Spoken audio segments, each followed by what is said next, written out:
Finally, nakarating na ang ating Chinite princess at multimedia idol na si Kim Chu sa Cebu para sa Bingo Plus event. Narito at panoorin.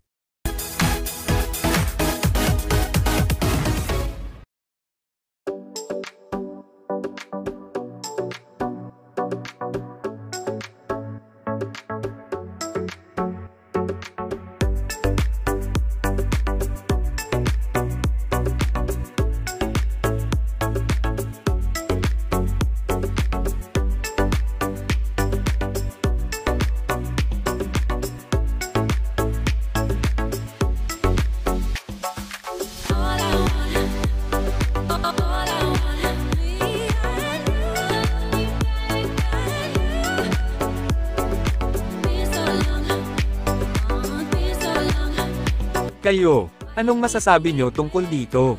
Just comment down below.